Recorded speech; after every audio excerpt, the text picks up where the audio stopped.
Hey, it's Marshall. I love balls. Oh, hold on. Not that kind of balls.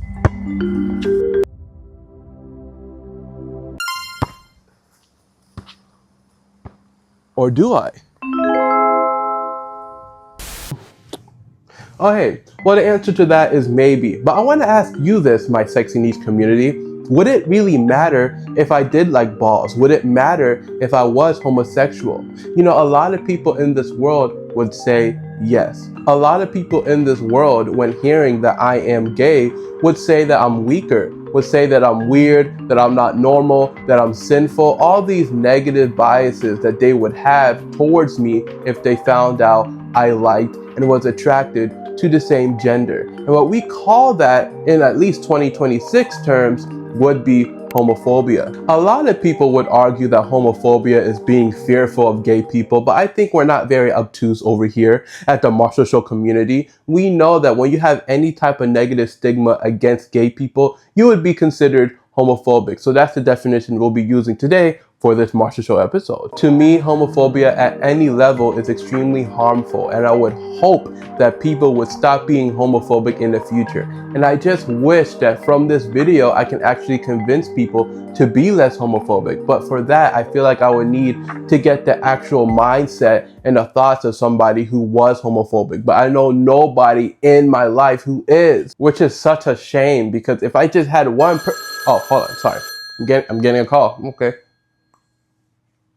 Hello? What's up, Marshall? It's Phil, your brother. Hey, Phil. What's going on? Nothing much. I'm watching Clavicular. What about you? Well, I'm trying to make a Marshall.l episode. I'm talking about homophobia. Oh, well, I'm homophobic. Really? Well, I'm not like scared of gay people. They're weak. I'm just, you know what I mean. Okay. How about this? Okay. How about I record our phone call for the Marshall.l community, and they can actually listen to me debunk your homophobic views. I'm gonna put you on speaker. Okay, my Marshall.l community, I think I have the answer. I'm going to have a phone call with my brother, Phil, to show you guys if homophobia should exist. Or am I? This is where Marshall talks about stuff. Follow me. This is the Marshall show. This is the best show, the Marshall show, the Marshall show, the Marshall show, the Marshall show. This is the best Marshall show. The Marshall show. Welcome back, my sexy niche community. You know, I have Phil on the line, and again, I'm gonna let him talk and tell you guys why he's homophobic, and hopefully together we can help him change his bigoted ways. So, you know, Phil, you're on the phone. How about you start us off? Look, I'm not trying to be weird or hateful. I just was not brought up that way. Everything I've seen throughout my whole life, what my parents taught me, what my friends taught me, what my peers have told me, is a man and a woman. That's what's right. That's what's normal. So this new age stuff is just not what I've been taught. So it's just weird. It's just, I can't get behind it. You know, okay, Phil, I think me and the Marshall.l community can understand that at a certain level, but I'm actually gonna give you a rebuttal. I really do understand that things that are different from the norm, things that you don't see in your lifetime that suddenly comes out, is very hard to accept. And when your norm gets broken, it causes uncomfortability, and it makes you understand, or at least think, that gayness is something that is not natural. Marshall remembers the first time when I saw furries, and at the time when I saw it, I was like 13. I really thought it was extremely weird. I thought it was odd. I didn't think it was cool, and I actually had the bias where I thought maybe they were not good people. And that bias was completely shaped on the idea that I heard other people say it and that they were different. But I feel like you have to understand, and what I understood as well, is that these people weren't weird or odd or bad in any way. No negative biases, anything I should have towards them. They were just different. They were doing things that not everybody does. And when I understood that, and when I saw that they weren't actually causing any harm in society, and they weren't bothering anybody or causing any pain or suffering towards anyone, I understood that there was nothing wrong with what they're doing. And I kind of use that same line of thinking for the rest of my life. If people aren't doing anything that is harmful, then who am I to judge and tell them what to do with their choices and their body and their activities? I feel like that's pretty ignorant, don't you think, Phil? You know what, Marshall, you're right. I guess just because it's not really normal for me, and it's not the way I was taught, isn't solely a great reason for me to think it's harmful or weird. So I agree with you on that. Well, great, Phil. I'm happy that you are able to understand that now. What else do you have that kind of causes you to be homophobic in the first place? Okay, well, how about this, right? My dad taught me, right? It's your dad too. He taught me to be a man, you have to provide for the household, you have to be strong, you have to be masculine. And if you're gonna be with a guy, all the gay people I see around the internet and all that stuff, they're weak, they're feminine. That's not what a man does. You can't call yourself a man if you're gonna be with other men and act like a female. Like I can't. That's not the norm. Okay, Phil, you know, I hear that a lot, and I've actually made a YouTube video for my niche community about gender norms, and that's where it's kind of breaking for you, because you have an idea of what a man should be. You have an idea of what a woman should be, and when a man or a woman or whatever gender doesn't align with their gender norms, you think that means that there's something wrong, but that's not necessarily the case. In your mind, what makes a man is being with another woman, and when you see a man with the same gender, in your head, you think that they're weak, that they're not masculine anymore. But that's not true at all. Gay men can be masculine. Gay men aren't weak just because they're gay. And there's no really facts or statistics or logic that backs that up. You're just basing off what you're used to in society. But societal norms and gender norms change throughout time. Men used to wear wigs all the time. Men used to have long hair. And those norms change over time. When I was a kid, having long hair as a man was weak. And you remember that, Phil. You saw those high school pictures of me. But what I'm trying to say is that now having long hair as a man is like part of the looks maxing community, which means that the gender norm shifted. And I'm not saying that gender norms shouldn't be followed, but they should not be enforced strictly. And just because people break the gender norm doesn't mean that they're anywhere near negative because of it. Just because a gay man breaks the gender norm of being a man doesn't make them weak. Okay, Marshall, I guess you're right about that, because gender norms do change over time. I do remember back in the day getting flamed for having long hair, and that did change. So I guess all this doesn't really matter, and I shouldn't follow it strictly. And that doesn't really mean that just because you're gay, you're weak. I guess just in my mind, that's what I was told, so that's how I felt. But that is kind of ignorant for me to say. So you're right. I apologize. You're right, Marshall. I'm glad, Phil. I'm glad I can actually tell you about gender norms, so you understand that not aligning with a gender norm doesn't mean that you're weird or weak or anything bad. But come on, is there any other ways that you feel like you're homophobic? Is there any other reasons why you feel that way towards gay people? Well, okay, how about this, right? For me, I just feel like a man and a woman, that's just what God intended. That's the natural way of living. That's what creates babies. Like being gay and having the same intercourse with the same gender, all that weird stuff, that's not something that's normal. It doesn't happen for anyone else. It doesn't happen for any other species or animals or anything like that. Like, it's supposed to be a man and a woman. That's how you have a baby. That's how you procreate.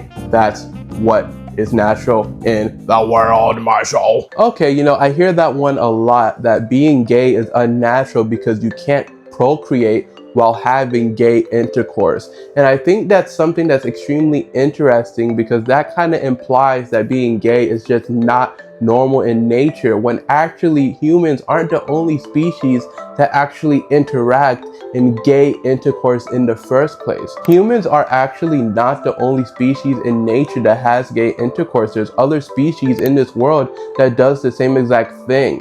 So it kind of goes against the idea that being gay is unnatural if other species and other animals do the same exact thing.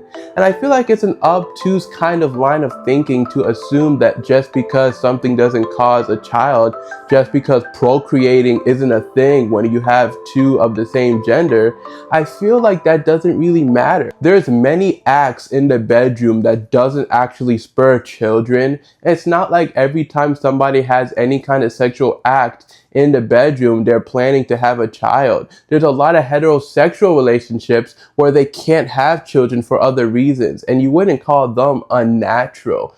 The point I'm trying to make is just because you aren't having a child from a specific act doesn't mean it's unnatural. And I feel like that's extremely, extremely harmful to actually say that in the first place. Oh, well, I didn't know that thing about the animals. I guess that does mean that being gay isn't completely specific to being human. So I guess it can't be that weird. Plus, I guess I do a lot of acts in the bedroom that doesn't cause birth. So I guess, yeah, I guess that makes sense. There's no reason I should hate gay people because of that. It doesn't make any sense. Awesome. I'm so glad I can get you to understand that. And I know it's hard to actually break that line of thinking that you have. Is there anything else that's making you homophobic that we can kind of break through? Well, you know what, Marshall? Okay, I understand all of this. I understand that it's natural and it's not weird and we shouldn't follow gender norms and all these things. I get it. But at the end of the day, I am a devout Christian. When you look in the Bible, they tell you that being with the same sex, being with another man, is a sin. And if my religion tells me that something is a sin, then there's no way I can support it in any way. It's out of my hands, Marshall. What can I do about that? Okay, that's what I was waiting for. And I think that's one of the biggest reasons a lot of people, especially in the United States, is homophobic, because they follow a certain religion that says being homosexual or having relations with the same gender is a sin. And I'm going to carefully deconstruct this because I do respect everybody's religion and I respect everybody's religious beliefs. But when it causes some kind of harm for somebody else, that's why I feel like I should have to deconstruct it. I'm going to use Christianity as an example in this situation because I know there's a lot of progressive Christians that say being gay isn't a sin. And they have a never-ending argument with more radical Christians that it is a sin. So I'm not going to have that conversation because Marshall isn't the most religious in the first place. But what I will say is that religion can sometimes be outdated, and the actual content that is in these religious testaments or writings doesn't really account for things changing and the world progressing. Religion, unfortunately, does go through social norms as well. There's a lot of scriptures about slaves, about having more than one wife, a lot of misogynistic tendencies, and a lot of scriptures from religions across the globe. So what I would say is that if you're religious and you have these beliefs that may cause harm, that may be bigoted in any way, I would honestly try to suggest you change your ways, because one of the key pillars of any religion is to not cause harm to any neighbors in your life. Phil, you can be religious, you can have these beliefs, but the moment when you actually cause harm to a discriminated against group because you feel like they are sinning, that's when it becomes a problem. When you see other people living their life and when you see other people having choices that they feel like they should have and they're not causing harm towards anyone else, regardless if you feel like it's a sin because of your religion, it's not very morally correct to go to them and cause any pain towards them because of their beliefs. And Phil, regarding that Reddit post, I feel like that's the assumption that being gay is a choice. And there's no gay gene according to any science, but being gay and having your sexual orientation isn't anything that you can necessarily control. Being gay is just something that is within you. Nobody chooses to become gay. So if you are gay, there's nothing, no religious scriptures, no praying, no conversion camps, that will not change. All you'll do is repress your true feelings, and it's not gonna cause any solutions. If being gay was a choice, a lot of people would not take that choice because they know there's a huge negative stigma in the world against gay people. It's the same thing with trans people, and we're gonna make that video another time. But no one chooses to be in a discriminated against group. They would not want to deal with all that oppression if they didn't have to, if they knew that they weren't that truly. So at the end of the day, if you want to keep your religious beliefs, I respect that, but you have to respect other people's choice as well. Do not be harmful. Do not be bigoted. Do not be hateful. That's the least you can do if you are religious and you are very, very strict with your beliefs. Okay, Marshall, okay. You know, I think you do have a point. Now, I'm religious and I'm gonna stick to my religious beliefs, but that doesn't mean I can be hateful. That doesn't mean I can be bigoted. And there is a lot of other things in the Bible that people still follow regardless, so you shouldn't really pick and choose.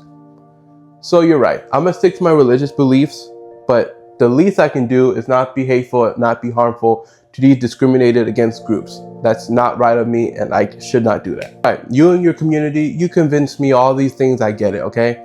I shouldn't be hateful, I won't be hurtful to anybody, I won't be bigoted, okay. I won't. You win, I got it. But like, at the very least, I can't allow this stuff to get taught to the kids, and that's just too much. You guys can be gay, that's fine. I will leave you guys alone, but I can't just let you guys do that. There it is. And this is something that I feel like a lot of people have to go through self-reflection to remove. A lot of people just feel like, okay, I'm not homophobic, I'm fine if you're gay, but do not spread that BS towards anybody else. Do not actually try to convince my kids to be gay. And that's what shows to me that you don't really understand still, that you're still bigoted and you're still negatively biased against gay people. Being homosexual is no different than being heterosexual in the way that it's not more explicit or inappropriate or innately sexual. It's the same exact thing. And when you feel like there's something more inappropriate about it, that shows to me that through this conversation, Phil, you haven't understood that there's nothing innately wrong. So you gotta go back and listen to the conversation again, because you don't understand. You're right. You're right. Because I don't feel that way about any heterosexual relationship. I wouldn't feel that way about my kid having a crush in school. And I guess you're right. If it's the same exact thing and everything else you told me in the video was true, then there would be no reason for me to feel like anything's inappropriate. So I guess you're right. I think you taught me. I don't think I feel any weird negative bias against homosexuals or anything. I don't think I'm homophobic anymore. Phil is delivered. I'm so happy you finally understand through this conversation. I'm happy you're not homophobic any longer. So I'm gonna let you go. All right, I'm gonna hang up, but first, I can't wait to see you at the family reunion. I'll be there for those beans. All right. Okay, bye. So what's the answer to the question? Should homophobia exist? Well, to me, I don't think it should exist, but I understand why it does. And that's why Marshall wanted to take the time out today to hopefully squash that rhetoric so in the future homophobia ceases to exist as a whole. So anyway, that's been another Marshall Show episode. I will see you, my sexy niche community, in the next episode. And join the Patreon if you want to help.